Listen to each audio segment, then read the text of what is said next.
ఓం శాంతి. శివ పరమాత్మ మహావాస వాక్యాలు. బాబా అంటున్నారు, వినాశనం అంటే వృద్ధులకైనా యువతులకైనా లేదు అంటే ఆరోగ్యవంతులకైనా రోగులకైనా ఎప్పుడైనా రావచ్చు. మరి వాక్యాల గురించి ఏం చెప్తారు మహావాక్యాలు? ఇంకా మనం తెలుసుకుందామా?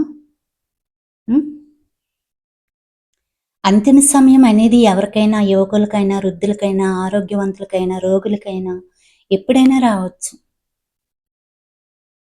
అందువలన చాలా కాలం యొక్క సాక్షి స్థితి యొక్క అభ్యాసంపై ధ్యాస పెట్టండి. ఎన్ని ప్రకృతి ఆపదలు వచ్చినా కానీ అశరీర స్థితి అనేది మిమ్మల్ని సహజంగా అతీతంగా మరియు బాబాకు ప్రియంగా చేస్తుంది. అందువలన చాలా కాలం అనే మాటను బాబ్దాదా అండర్లైన్ చేయిస్తున్నారు. ఏది ఏమైనా మొత్తం రోజంతలో సాక్షి స్థితి చేయించే స్థితి అశరీర స్థితి యొక్క అనుభవం మాట మాటికి చేసుకోండి.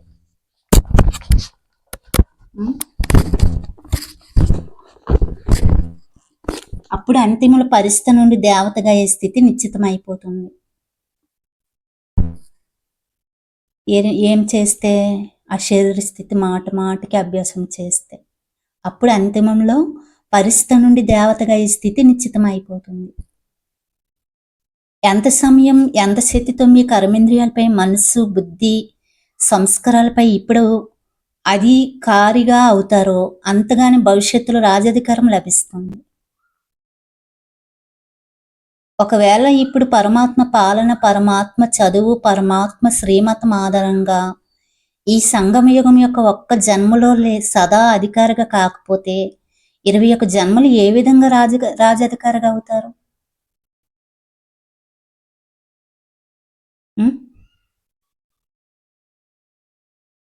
లెక్క ఉంది కదా.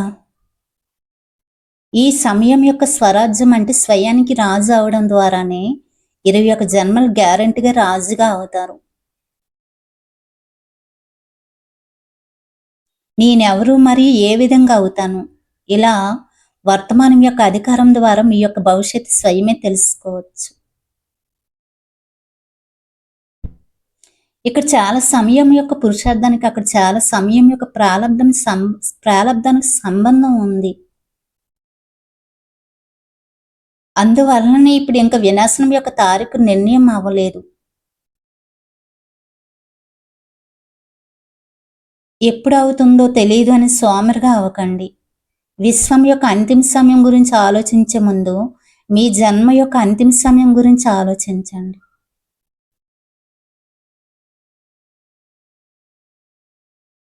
ఈ సమయంలో నాకు మృత్యువు వస్తుందని ఎవరి దగ్గరనైనా తారీఖు ఉందా?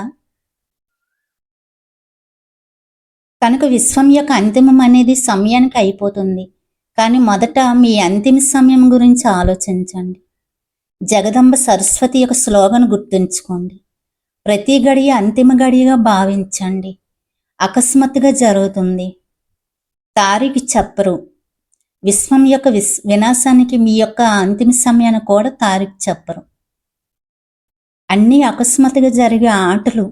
కనుక ఓ స్వరాజాధికారి రాజులు మీ యొక్క రాజదర్బార్ పెట్టుకోండి, ఆర్డర్తో నడిపించుకోండి అని అంటున్నారు పరమాత్మ. అన్నీ అకస్మాత్తుగా జరుగుతాయి. విశ్వం యొక్క వినాశనం గురించి, మీ యొక్క వినాశనం గురించి ఏమీ చెప్పరు. కాబట్టి పరమాత్మ ఏమంటున్నారు? ఓ స్వరాజాధికారి రాజులు మీ యొక్క రాజదర్బార్ పెట్టుకోండి, ఆర్డర్తో నడిపించుకోండి మీ కర్మేంద్రియాలని అని అంటున్నారు పరమాత్మ. అచ్చా. వంశ